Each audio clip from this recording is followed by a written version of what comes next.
Hello everyone, this is Deveshree and welcome back to my channel.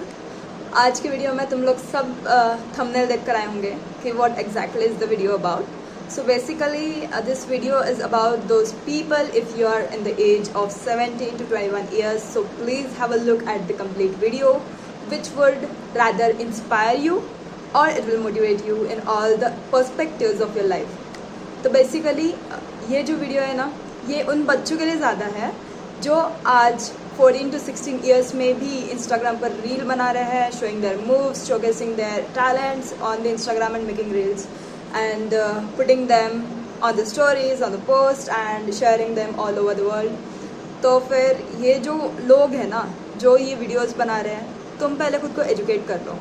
Education is the key point of our India for living here, for progressing our youth.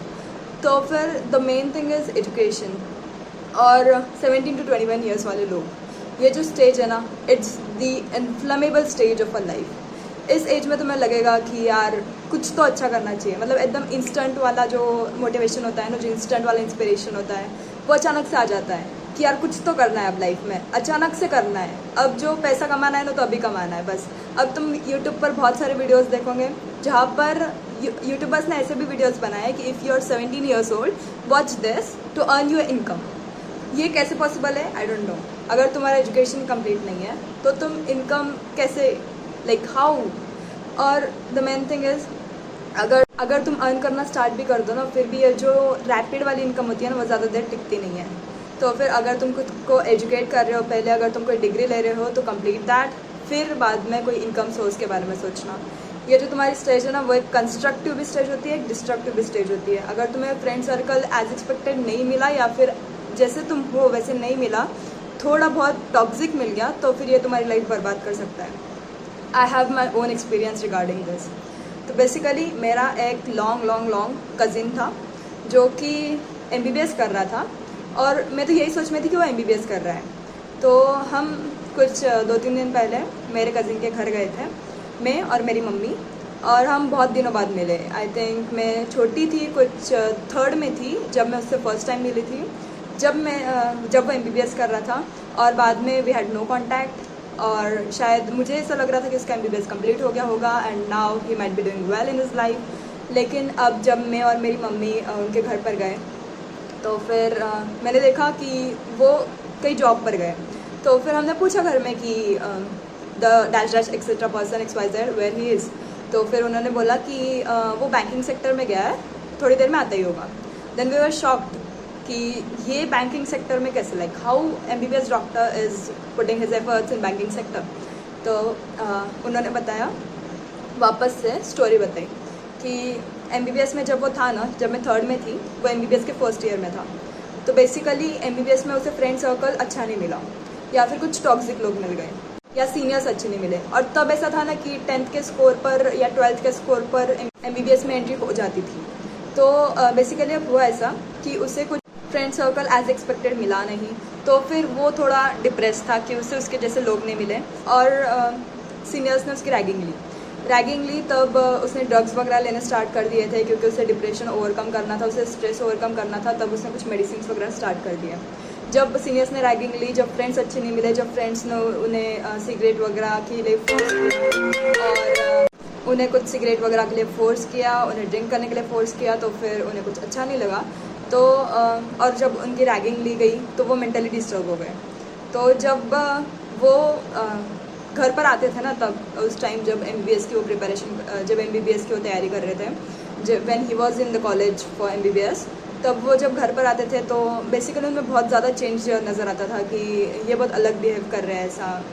तो वो उनके parents ने उन्हें पूछा कि क्या दिक्कत है वगैरह वगैरह, तो उन्होंने तब कुछ बताया नहीं। लेकिन थोड़े दिन बाद वो पूरे मेंटली डिस्टर्ब हो गए थे। He needed a mental psychiatrist then. तो फिर तब उन्होंने डॉक्टर ने उसे बोला कि ये अब MBBS के लिए कंटिन्यू नहीं कर सकता है, उसे अब ड्रॉप आउट करना पड़ेगा, क्योंकि ये जो रैगिंग वगैरह है ये उससे झेली नहीं जा रही है। और बेसिकली ये जो है वो मेंटली इल होते जा रहा है, he is facing some mental issues, जिसके वजह से इसकी डेथ भी हो सकती है। और हम इसे यही डिप्रेशन में और आगे नहीं रख सकते, क्योंकि ही मे सुसाइड एट एनी पॉइंट। तो फिर उसे ड्रॉप आउट करना पड़ेगा। तो उसने ड्रॉप आउट कर दिया, लेकिन आज 10 साल बाद भी उसके जो मेडिसिन है मेंटल इलनेस के वो अभी भी चल रहे हैं। तो फिर अगर तुम्हारा फ्रेंड सर्कल कोई अच्छा नहीं रहा तो तुम्हें बहुत ज़्यादा दिक्कत आ सकती है। मैंने मेरा एक्सपीरियंस शेयर किया, मैं इतनी शॉक थी वो सुन के, like I had no words regarding this. और जब मैंने उन्हें पूछा कि अब वो क्या करते हैं, तो फिर अब वो बैंकिंग सेक्टर में काम करते हैं, जिनकी कुछ डेली वेजेस पर कुछ सैलरी है, इतनी ज़्यादा नहीं होगी, MBBS से तो कम ही होगी। तो बेसिकली ऐसा मुझे ये मॉरल शेयर करना था इस स्टोरी से कि जो भी आपके लाइफ में डिस्टाइन होगा वही होता है हमेशा, ऐसा मुझे लगता है। और अगर तुम कुछ 17 to 21 ईयर्स के चिल्ड्रन हो, तुम अगर देख रहे हो टीनेज में, तो फिर तुम अपना कोई भी डिसीजन बहुत सोच समझ कर लेना, क्योंकि अब जो भी डिसीजन तुम्हारा होगा वो तुम्हारा लाइफ टाइम के लिए होगा। और कभी भी किसी भी पेरेंट्स ने अपने बच्चे को MBBS या JEE के लिए प्रिपेयर करने के लिए फोर्स नहीं करना चाहिए। आई स्पेसिफिकली थिंक दैट, क्योंकि ऐसा होता है ना कि अगर बाजू वाले का लड़का MBBS में जा रहा है, अगर नीट की प्रिपरेशन कर रहा है, so why can't my child do that. तो सबकी जो स्ट्रैटेजी होती है, सबका जो स्टैमिना होता है, there is a much difference between them. और बहुत लोगों में अलग अलग टैलेंट्स भरे होते हैं, तुम वो टैलेंट शोकेस करो अपने लाइफ में। और हमेशा ही कुछ जो दूसरा कर रहा है वही करना इज़ नॉट द थिंग। अगर तुम्हें कुछ अलग से करना है तो that's the best thing in today's world, क्योंकि आज इतनी कंपटीशन हो गई है नीट और JEE में कि बस लोग भरे जा रहे हैं और सीट्स बिल्कुल बढ़ नहीं रही है। इसके वजह से बहुत सारे लोग डिप्रेशन इश्यूज़ फेस कर रहे हैं। जो मिडिल क्लास लोग हैं उनको इतना हाई एफर्ट्स डालना पड़ रहे हैं to earn the private seat of MBBS, वो ईजी नहीं होता है। और अगर तुम्हें लगता है कि तुम में कुछ इनकम सोर्स के लिए डेवलप करने के लिए कुछ टैलेंट है, if you are dancing well, if you are singing well, if you are writing well, then please afford the seats in the college where this talents are getting well trained. और ये सब करने से ना तुम्हारी life नहीं चलेगी। ये सब बस कंपटीशन है, ये सब बस तुम्हें डिस्ट्रैक्ट करने के लिए, ये कंपटीशंस जो है, ये कॉम्पिटिटिव एग्ज़ाम्स जो है वो गैदर अप कर रहे हैं।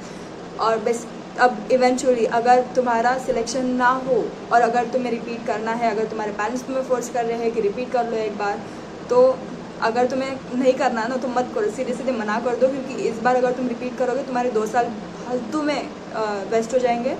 And the main thing is कि तुम्हें जो करना है तुम एट लास्ट उसी में खुश रहोगे और उसी में अर्न कर सकोगे। मनी कैन बाय हैप्पीनेस, लेकिन हमेशा ही अपना ऐसा नहीं होता कि MBBS में अगर तुम सीट लो तो you will be happy there. तुम अगर तुम्हारे में अलग टैलेंट है तो फिर please afford that, please go for that. और किसी के भी कुछ अगर ये जा रहा है तो मैं भी चाहूँगा ये प्लीज़ मत करना, क्योंकि आजकल कंपटीशन कम नहीं है किसी भी फील्ड में। अगर तुम्हारे में कुछ अलग से है, गॉड गिफ्टेड है, please worth it, make it worth it. Thank you everyone, bye.